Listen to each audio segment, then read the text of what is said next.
Darkstalkers are dead.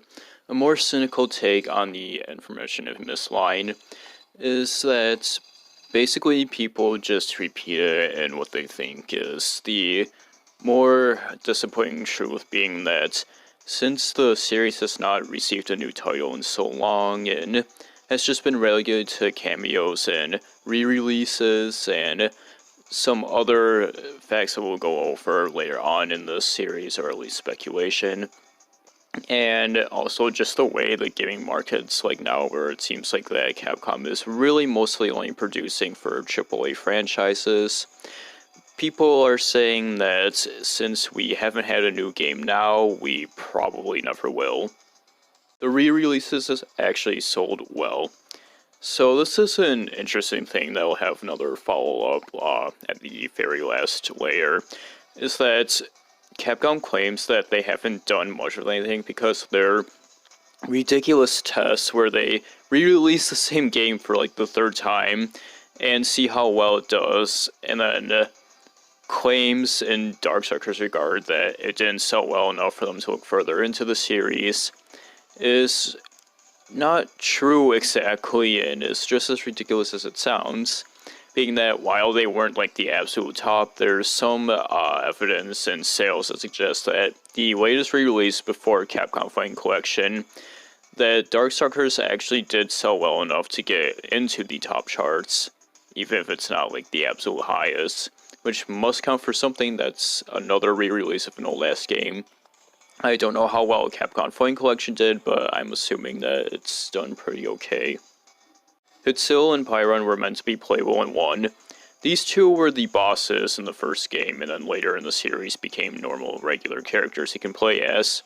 However, there's really easy evidence that suggests that they were meant to be playable in some regard in the first game, as some very simple extra hacking coding adds them to the character select screen. And it seems pretty much confirmed, since in Fighting Collection you can just play as them normally in the first game, so yeah. Huitzil Unfinished EX. So if you do manage to play as Huitzil in the first game, just doing a regular button input like any super move, you can actually perform an unfinished super of his where they fire off a big beam. And you can see this on the cutting room floor, where they actually put it back together to show how it theoretically would have looked when complete. It's pretty interesting and cool. Final Guardian Cut Robot. Yes, another entry regarding Huitzil, but this is the last one.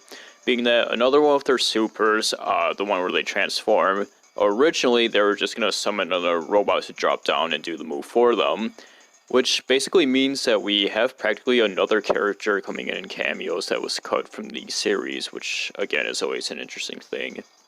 Santon is a possible cut character. So previously I talked about Ruby Heart and Amingo, and Santon is the other character from Marvel vs. Capcom 2 who debuted in that game. And like them, while lesser, people, theorize that Santon could have been in Darkstalkers and was meant to appear in the series.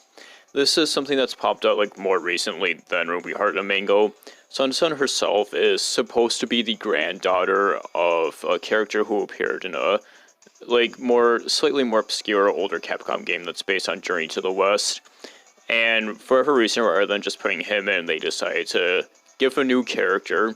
So Santon isn't entirely original, like she's just kind of like a copy of an already existing one.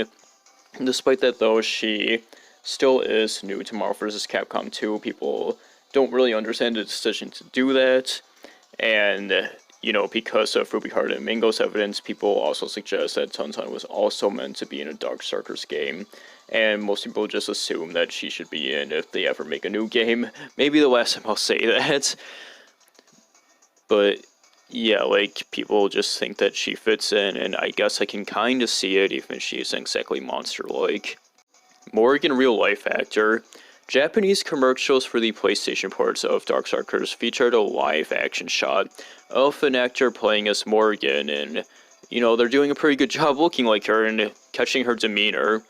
As far as I know though, not only is this an obscure thing that most people haven't seen, which is why it's down here, but I don't even really know if you can find any info on who this person is. Maybe through some digging you can. BB's other relatives. So, BB Hood, we mostly see her grandmother, and she seems pretty close to her.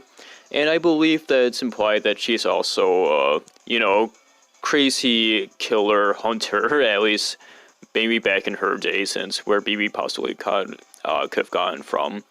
And we see other people summoned in some of BB's moves and other animations. However, there's nothing that says that they're related to her, like biologically or in any other sort of way. So that has to make you think, what about BB's other relatives? Is the rest of her family, like, also hunters like her and are, like, psychopaths? And where are they? Like, we skipped an entire generation. We just see BB and her grandma. We don't see her actual parents anywhere. So yeah, it's just a make you think entry. And as an extra note, apparently in early concept ideas, BB was going to use a mace, and you can still see this when she's electrocuted in her spread, so there's a mace that appears in her basket that she otherwise doesn't use. But yes, that's a quick one. Next up is the final layer.